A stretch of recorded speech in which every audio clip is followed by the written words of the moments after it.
La 15ª domenica del tempo ordinario ci propone il seguito del Vangelo secondo Marco, ascoltato domenica scorsa al capitolo 6.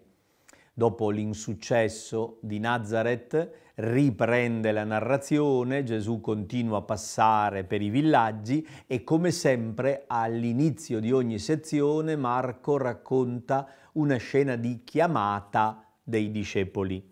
Gesù chiamò a sé i 12 e prese a mandarli a due. È l'inizio della missione in Galilea. Prima della Pasqua Gesù ha già mandato i discepoli in missione, ha dato loro l'incarico di preparare la strada, di annunciare la conversione e ha proposto loro di vivere con un atteggiamento di povertà. Non sono delle regole da prendere alla lettera per la missione futura, ma sono dei gesti simbolici per la missione in Galilea, quella avvenuta in un piccolo territorio durante la vita storica di Gesù. Allora i discepoli a due potevano andare a piedi da villaggio a villaggio senza scorte di cibi, senza cambi di vestiti, senza strumenti di difesa, senza soldi per mantenersi.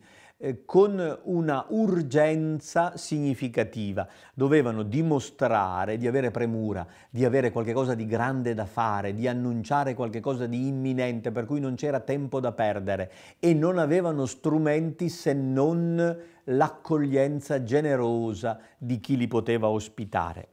Essi partiti proclamarono che la gente si convertisse. E facevano quello che faceva Gesù, scacciavano i demoni, ungevano di olio molti infermi e li guarivano. È la Chiesa che continua l'opera di Gesù. La missione dei discepoli è la missione dei profeti. Loro cioè tengono il posto di Gesù e parlano a nome di Gesù. La prima lettura ci propone un'altra figura di profeta. Domenica scorsa abbiamo incontrato Ezechiele, questa domenica ci è proposto Amos.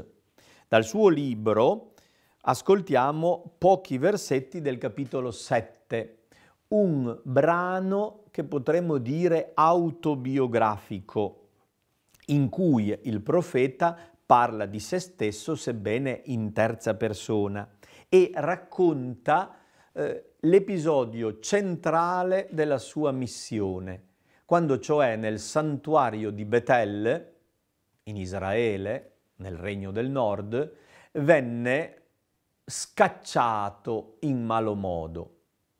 Amos era un ricco proprietario terriero del sud, della regione di Giuda, originario di Tecoa, una città più a sud di Betlemme. Era proprietario di greggi e esperto di una tecnica agraria per cui si qualifica come incisore di sicomori. Ha sentito la chiamata del Signore per andare a predicare a favore della giustizia. Lascia le sue pecore e i suoi alberi nella fattoria a sud e si reca nel grande santuario del nord, Betel, casa di Dio, il santuario del regno, il santuario ufficiale, dove di fatto era praticata una atroce idolatria che a nome di Dio giustificava una ingiustizia sociale tremenda. Amos contesta questa ingiustizia difesa dalla religione, contesta le strutture religiose, contesta gli uomini di potere, il re e la classe sacerdotale. È logico immaginare che non lo abbiano sopportato a lungo. E il brano liturgico ci propone proprio Amasia come capo dei sacerdoti di Betel che dice malamente ad Amos: vattene, veggente, ritirati nella terra di Giuda, là mangerai il tuo pane, là potrai profetizzare, ma a Betel non profetizzare più, perché questo è il santuario del re, questo è il tempio del regno, vai a casa tua, vatti a guadagnare il pane.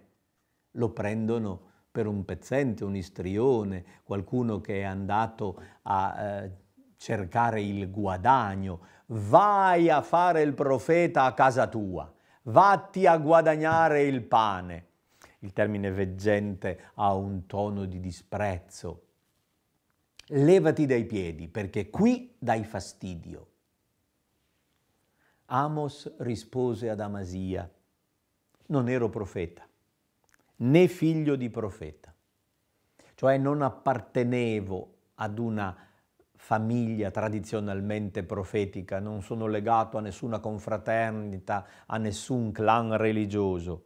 Ero un mandriano, coltivavo piante di sicomoro, cioè avevo una posizione sociale buona, avevo il mio lavoro, la mia vita, le mie soddisfazioni. Non sono venuto qui per guadagnare qualche cosa.